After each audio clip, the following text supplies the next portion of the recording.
আসসালামু আলাইকুম, আমন্ত্রণ জানাচ্ছি ফফ টিভি নিউজ আপডেটে। সঙ্গে আছি আমি ইমতিয়াজ আহমেদ। শুরুতেই সংবাদ শিরোনাম। সাভারে হাদির মাথার খুলি, ডাক্তারের ভয়ঙ্কর তথ্য। সিঙ্গাপুরে হাদির অবস্থা খুবই সংকটাপন্ন। খালেদা জিয়া ও তারেক রহমানের নিরাপত্তা টিমের প্রধান কে শামসুল ইসলাম। ভারতীয় সাবেক কর্নেলের হুমকি, হাদির পর টার্গেট হাসনাত। বাংলাদেশের হাইকমিশনারকে তলবের পর বিবৃতি, যা জানালো দিল্লি। নেতানিয়াহুকে কড়া ভাষায় গোপন বার্তা হোয়াইট হাউসে। এবার বিস্তারিত। আমার দেশের সাথে মঙ্গলবার রাতে এক টক শোতে ঢাকা মেডিকেল কলেজ হাসপাতালের নিউরোসার্জন ও হাদির চিকিৎসায় যুক্ত ডক্টর আব্দুল আহাদ জানান, হাদির মাথার খুলি এখনও সাভারে সংরক্ষণ করে রাখা আছে। অন্যদিকে সিঙ্গাপুর জেনারেল হাসপাতালে চিকিৎসাধীন ইনকিলাব মঞ্চের মুখপাত্র শরীফ ওসমান হাদির অবস্থা খুবই সংকটাপন্ন। কিছুক্ষণ আগে নির্ভরযোগ্য সূত্রে এ খবর জানা গেছে। সংকটাপন্ন অবস্থাতেই এয়ার অ্যাম্বুলেন্সে করে গত সোমবার হাদিকে সিঙ্গাপুরে পাঠানো হয়। এয়ার অ্যাম্বুলেন্সেই তার অবস্থার কিছুটা অবনতি হলেও হাসপাতালে নেওয়ার পর কিছুটা উন্নতি হয়। মঙ্গলবার সারাদিন ও আজ সকালে স্বাস্থ্যের অবস্থা স্থিতিশীল থাকলেও দুপুরের পর স্বাস্থ্যের অবনতির খবর জানা যায়। এর আগে অন্তর্বর্তীকালীন সরকার ও পরিবারের অনুরোধে আরও ভালো চিকিৎসার জন্য হাদিকে যুক্তরাজ্যের বার্মিংহামে কুইন এলিজাবেথ হাসপাতালে পাঠানোর প্রক্রিয়া শুরু করেছিল সিঙ্গাপুর জেনারেল হাসপাতাল কর্তৃপক্ষ। তারা মেডিকেল রিপোর্ট সহ আনুষ্ঠানিকভাবে একটি চিঠিও পাঠায় কুইন এলিজাবেথ হাসপাতালে। স্বাস্থ্য পারমিট করলে যুক্তরাজ্যে পাঠানোর এই প্রক্রিয়ার মধ্যেই স্বাস্থ্যের কিছুটা অবনতির খবর জানতে পারে আমার দেশ। সূত্র বলছে, ওসমান হাদির মাথার খুব জটিল একটি অস্ত্রোপচার প্রয়োজন, তবে এজন্য সিঙ্গাপুরে হাসপাতালে ভালো ব্যবস্থা নেই। ব্রিটেনের বার্মিংহামের কুইন এলিজাবেথ হাসপাতালে এই অপারেশনের ভালো ব্যবস্থা রয়েছে। সূত্রটি আরও বলছে, শুরুতে ইনকিলাব মঞ্চ এবং বাংলাদেশ ও ব্রিটেনের কয়েকজন শুভাকাঙ্ক্ষী ওসমান হাদিকে ব্রিটেনে নেওয়ার প্রচেষ্টা নেন। তবে এখন বিষয়টি নিয়ে সরকার দ্রুত উদ্যোগী হয়েছে।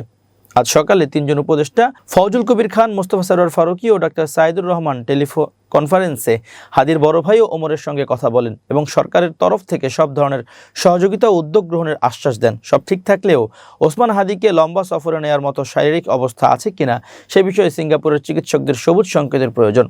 চিকিৎসকরা সফরের বিষয়ে সায় না দিলে তাকে ব্রিটেনে নেওয়ার চেষ্টা হবে ঝুঁকিপূর্ণ। এর আগে আজ সকালে ইনকিলাব মঞ্চে তাদের ফেসবুক পেজের একটি পোস্টে জানায়, হাদির স্বাস্থ্য স্থিতিশীল হওয়ার অপেক্ষায় রয়েছে সবাই। অপারেশনের জন্য প্রস্তুত করতে হলে প্রথমে শরীরকে সম্পূর্ণভাবে স্থিতিশীল করতে হবে। চিকিৎসা সিঙ্গাপুর অথবা ইংল্যান্ড যে কোনো জায়গায় হতে পারে। ব্রেন সক্রিয় করার জন্য অপারেশন প্রয়োজন। বর্তমানে মূল লক্ষ্য হলো শরীর আর ব্রেনের মধ্যে সংযোগ স্থাপন করা। ব্রেন ছাড়া শরীরের অন্য সব অঙ্গ সক্রিয় রয়েছে। তার পরিবার তার জন্য বিশেষ দোয়া কামনা করেছে। ওসমান হাদির জন্য বিশেষ দোয়ার আহ্বান করেছে তার পরিবার। আল্লাহ যেন তাকে হায়াতে তাইয়্যিবা নসিব করেন। খালেদা জিয়া ও তারেক রহমানের সার্বিক নিরাপত্তা নিশ্চিত করতে প্রধান নিরাপত্তা কর্মকর্তার দায়িত্ব পেয়েছেন ব্রিগেডিয়ার জেনারেল অবসরপ্রাপ্ত ডক্টর এ.কে.এম. শামসুল ইসলাম। বুধবার বিএনপির সিনিয়র যুগ্ম মহাসচিব রুহুল কবির রিজভীর গণমাধ্যমে পাঠানো এক প্রেস বিজ্ঞপ্তিতে এ তথ্য জানানো হয়েছে। শামসুল ইসলাম সম্পর্কে যা জানা যায়, ময়মনসিংহে জন্ম নেওয়া সাবেক এই সেনা কর্মকর্তা আগেও বিএনপি চেয়ারপারসনের নিরাপত্তা বিষয়ক টিমের চিফ কোঅর্ডিনেটর হিসেবে কাজ করেছেন। তাছাড়া তিনি একজন নিরাপত্তা বিশ্লেষকও। শামসুল ইসলাম আসন্ন ত্রয়োদশ জাতীয় সংসদ নির্বাচনে ময়মনসিংহ ৯ নান্দাইল আসনে বিএনপির সম্ভাব্য প্রার্থী হিসেবে প্রচারও চালিয়েছেন। জানা যায়, ডক্টর ব্রিগেডিয়ার জেনারেল অবসরপ্রাপ্ত এ.কে.এম. শামসুল ইসলাম জাতীয়তাবাদী ঘরানার হওয়ায় ফ্যাসিস্ট শেখ হাসিনা সরকারের রোশনালে পড়েন। এ কারণে ২০২৫ সাল পর্যন্ত চাকরি থাকা সত্ত্বেও ২০১৮ সালেই তাকে চাকরিচ্যুত করা হয়। তার অপরাধ, ২০১৮ সালের জাতীয় সংসদ নির্বাচনে বড় ভাই সৌদি আরব পূর্বাঞ্চল বিএনপির সভাপতি অধ্যাপক রফিকুল ইসলাম নান্দাইল আসন থেকে বিএনপির মনোনয়ন প্রত্যাশী ছিলেন। এছাড়া তার ছোট ভাই এ.এফ.এম. আজিজুল ইসলাম পিকুল বাংলাদেশের সর্বকনিষ্ঠ মেয়র, ময়মনসিংহ উত্তর জেলা বিএনপির সদস্য ছিলেন। আর তাই তো চৌকস অফিসার হওয়া সত্ত্বেও শামসুল ইসলামকে সেনাবাহিনী থেকে বাধ্যতামূলক অবসরে পাঠায় হাসিনার ভারতপন্থী সরকার। ভারতের সাবেক সেনা কর্মকর্তা কর্নেল অবসরপ্রাপ্ত অজয় কে রায়নার একটি টুইট ঘিরে সামাজিক যোগাযোগ মাধ্যমে তীব্র সমালোচনা ও উদ্বেগের সৃষ্টি হয়েছে। টুইটে তিনি দাবি করেন, ওসমান হাদির পর পরবর্তী টার্গেট হতে যাচ্ছেন হাসনাত আবদুল্লাহ। কর্নেল অবসরপ্রাপ্ত রায়না একজন নিরাপত্তা বিশ্লেষক এবং প্রায় ৩০টি বইয়ের লেখক হিসেবে পরিচিত। বিতর্ক আরও গভীর হয় যখন ওই পোস্টে তিনি কোথাও গুলি করা দরকার তাও উল্লেখ করেন। গুলি করতে হবে ঘাড়ে, মাথায় নয়। প্রথমে তাকে নিশ্চুপ করাতে হবে এবং ছোট ছোট ভুলগুলো শুধরে নেওয়া হবে। এই বক্তব্য সামাজিক যোগাযোগ মাধ্যমে ব্যাপক প্রতিক্রিয়ার জন্ম দেয়। এক্সে পোস্টটি প্রকাশের পর বাংলাদেশের বিভিন্ন প্রভাবশালী মিডিয়া হ্যান্ডেলার একে দেশটির রাজনৈতিক ব্যক্তিত্বদের বিরুদ্ধে সরাসরি হত্যার হুমকি হিসেবে আখ্যা দেন। কেউ কেউ ইনকিলাব মঞ্চের মুখপাত্র ওসমান হাদির উপর সাম্প্রতিক হামলার সঙ্গে এই বক্তব্যের সম্ভাব্য যোগসূত্র নিয়েও প্রশ্ন তোলেন। তবে বিতর্ক ছড়িয়ে পড়লেও কর্নেল অবসরপ্রাপ্ত অজয় কে রায়নার পরবর্তী এই বিষয়ে আনুষ্ঠানিক কোনো ব্যাখ্যা দেননি। একটি গণমাধ্যমকে দেওয়া প্রতিক্রিয়ায় তিনি বিষয়টিকে তাচ্ছিল্যের সঙ্গে উল্লেখ করে বলেন, সামাজিক যোগাযোগ মাধ্যমের পোস্ট নিয়ে অতিরিক্ত সংবেদনশীল হওয়ার প্রয়োজন নেই। একই সঙ্গে তিনি মন্তব্য করেন, বাংলাদেশের উচিত ভারতীয় নিরাপত্তা ইস্যুতে বাড়াবাড়ি না করা, কারণ এতে পরিস্থিতি শান্ত হওয়ার বদলে আরও উত্তপ্ত হতে পারে। ইনকিলাব মঞ্চের মুখপাত্র ঢাকা ৮ আসনের সম্ভাব্য প্রার্থী শরীফ ওসমান হাদিকে হত্যা চেষ্টার ঘটনায় মূল অভিযুক্ত ফয়সাল করিম মাসুদকে মাইক্রোবাস ভাড়া দিয়ে পালাতে সহায়তা করা মোহাম্মদ নুরুজ্জামান নোমানী ওরফে উজ্জ্বল চাঞ্চল্যকর কিছু তথ্য দিয়েছেন আদালতে।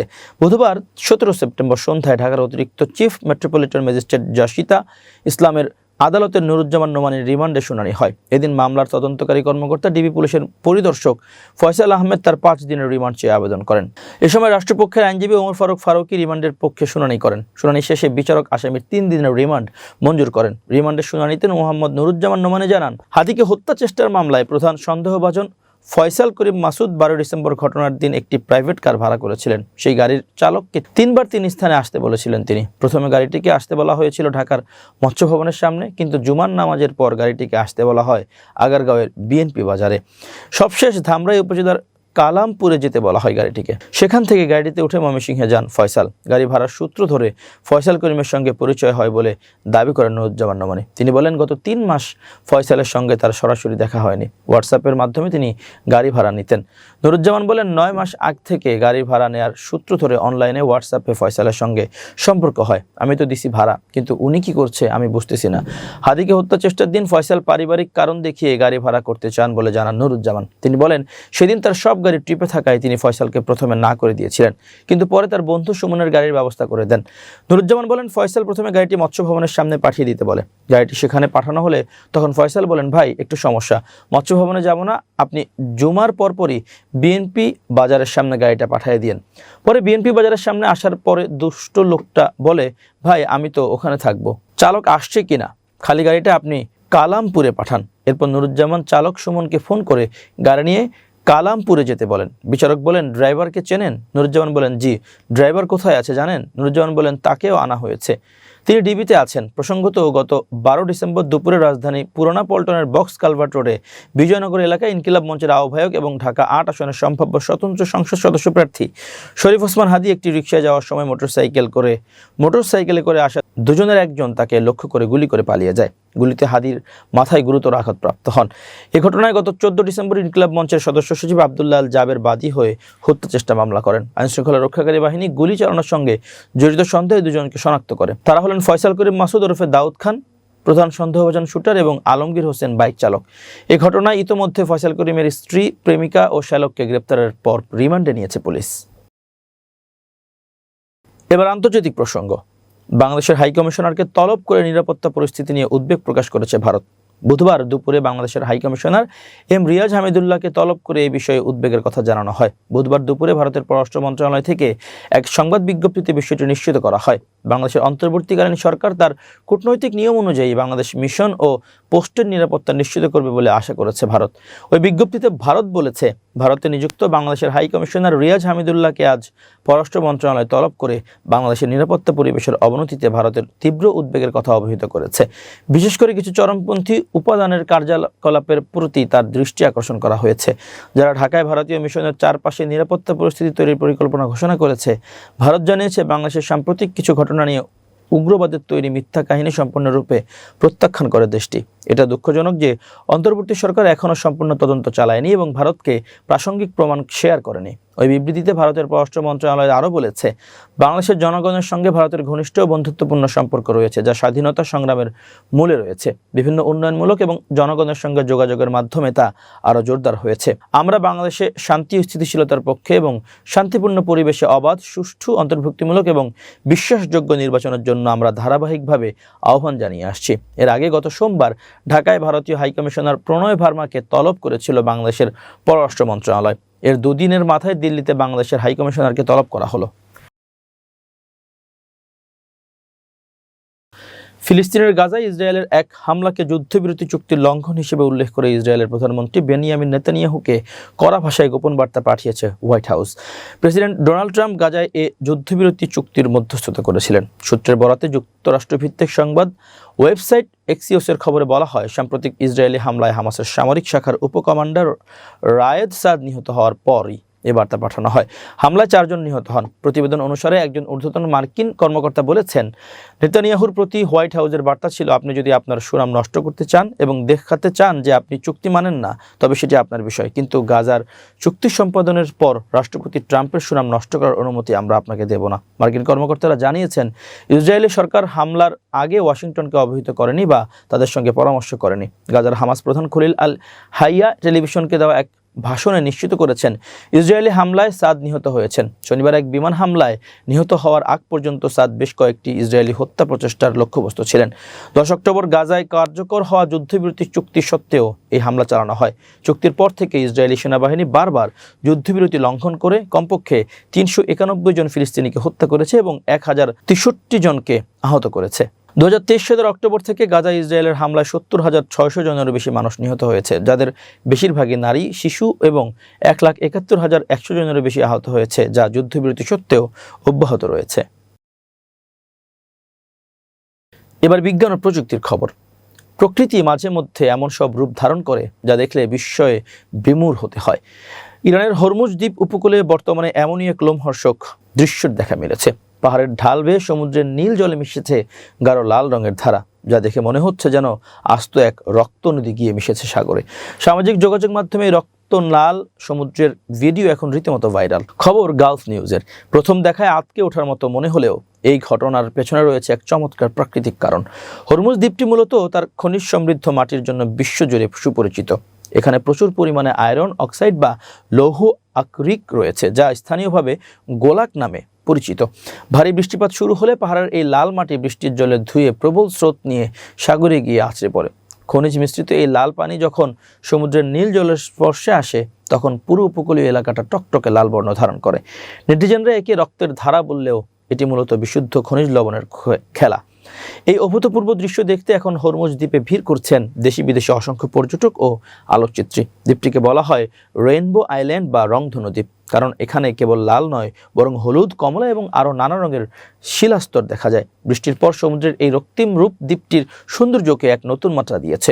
বিজ্ঞানীরা জানিয়েছেন, এই লাল মাটির বিশেষত্ব হলো এটি কেবল দেখতে সুন্দর নয়, বরং স্থানীয়রা এটি রান্নায় মশলা হিসেবে এবং শিল্পকলায় রং হিসেবে ব্যবহার করে থাকেন। আবহাওয়া শান্ত হলে সমুদ্রের জল আবার স্বাভাবিক রঙে ফিরে আসবে। তবে আপাতত লোহিত সাগরের এই বিরল দৃশ্য দেখার জন্য উদ্গ্রীব হয়ে আছেন প্রকৃতিপ্রেমীরা। এবার খেলার খবর। বিশ্ব ফুটবলের বরপুত্র লিওনেল মেসির কলকাতার সফর এখন বিতর্কের কেন্দ্রবিন্দুতে। যুব ভারতী সল্ট লেক স্টেডিয়ামে নজিরবিহীন ঘটনার জন্য মেজাজ হারিয়েছেন ভারতের কিংবদন্তি ক্রিকেটার সুনীল গাভাস্কার। সরাসরি কাঠগড়ায় দাঁড় করালেন স্বয়ং LM10কে। কলকাতার আয়োজকদের দোষারোপ করার আগে প্রতিটি দিকই তদন্ত করা উচিত বলে মনে করেছেন এই ভারতীয় গ্রেট। মূলত দীর্ঘ প্রতীক্ষার পর কলকাতায় পা রেখেছিলেন লিওনেল মেসি। বিশ্ব ফুটবলের বরপুত্রকে নিয়ে সেদিন উত্তাল কলকাতা, কিন্তু সেই উন্মাদনাই এখন বিতর্কের কেন্দ্রবিন্দুতে। কারণ নানা ঘটনায় শেষ হয় মেসির ভারত সফর। 3 দিনের সফরের শুরুটা হয় তিলোত্তমা কলকাতার বিশৃঙ্খলা দিয়ে। 13 ডিসেম্বর মেসি, লুইস সুয়ারেজ ও রদ্রিগো ডি পল পৌঁছান যুব ভারতী স্টেডিয়ামে। এক ঝলক দেখার জন্য দর্শকরা হাজার হাজার টাকার টিকিট কিনে উপস্থিত ছিলেন গ্যালারিতে, কিন্তু তাদের সেই আশা পূর্ণতা না পাওয়ায় রণক্ষেত্রে রূপ নেয় স্টেডিয়াম। মেসিকে দেখার ইচ্ছা পূরণ না হওয়ায় ক্ষুব্ধ হয়ে ছুঁড়ে ফেলতে থাকেন চেয়ার ও বোতল। শুধু তাই নয়, স্টেডিয়ামে চালানো হয় ভাঙচুর ও লুটপাট। এমন কাণ্ডে ক্ষোভ ঝেড়েছেন সাবেক ক্রিকেটার, ভারতীয় কিংবদন্তি ক্রিকেটার সুনীল গাভাস্কার।